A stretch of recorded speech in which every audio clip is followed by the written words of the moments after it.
નમસ્કાર દર્શક મિત્રો, હું છું રૂપલ લુણીચિયા. સંપૂર્ણ ન્યૂઝમાં આપનું સ્વાગત છે. વડાપ્રધાન નરેન્દ્રભાઈ મોદીના નેતૃત્વમાં સેવા, વિશ્વાસ, વિકાસ અને જનકલ્યાણના 12 વર્ષ પૂર્ણ થવાના અવસરે તથા આંતરરાષ્ટ્રીય યોગ દિવસની ઉજવણીના ભાગરૂપે ગુજરાત રાજ્ય યોગ બોર્ડ અને બનાસ ડેરીના સંયુક્ત ઉપક્રમે બનાસ ડેરી સંકુલ ખાતે યોગ શિબિર અને કોમન યોગ પ્રોટોકોલ પ્રશિક્ષણ કાર્યક્રમનું આયોજન હાથ ધરવામાં આવ્યું હતું.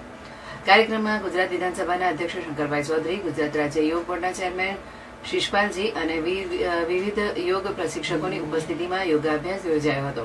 ઉપસ્થિત યોગ સાધકોએ આસન, પ્રાણાયામ, ધ્યાન અને સ્વસ્થ જીવનશૈલી અંગે માર્ગદર્શન આપવામાં આવ્યું હતું.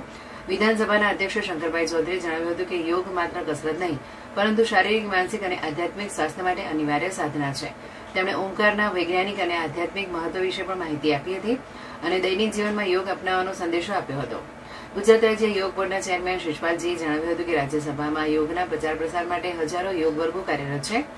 યોગ વ્યક્તિને રોગ, ક્રોધ અને નશા જેવી નકારાત્મકતાઓથી દૂર રાખીને સ્વસ્થ અને સકારાત્મક જીવન જીવવામાં મદદરૂપ બને છે. તેમણે સૌને નિયમિત યોગ કરીને યોગી બનીએ, નિરોગી બનીએ, સમાજ માટે સહયોગી અને રાષ્ટ્ર માટે ઉપયોગી બનીએ તેવો સંદેશો આપ્યો હતો.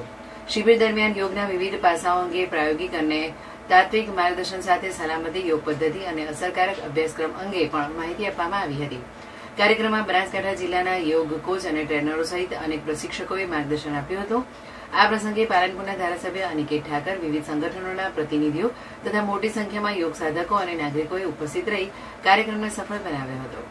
આજે બનાસ ડેરી વિધાનસભાના અધ્યક્ષ આદરણીય શંકરભાઈ ચૌધરીના માર્ગદર્શનમાં એક યોગ શિબિરનું આયોજન થયું. માનનીય મોદી સાહેબના સેવા, વિકાસ, વિશ્વાસ અને જનકલ્યાણના 12 વર્ષ થયા છે.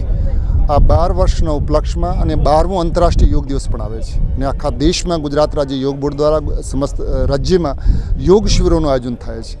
તો યોગ અમને શારીરિક અને માનસિક સ્વાસ્થ્ય આપે છે. યોગ રોગ, ક્રોધ અને નશાથી મુક્તિ આપે છે. ગુજરાત રાજ્ય યોગ બોર્ડ દ્વારા ગુજરાતભરમાં 5000 યોગ વર્ગો ચાલે છે ને આવી રીતેના અનેકો મોટા વિશાળ કાર્યક્રમો અમે કરતા હોઈએ.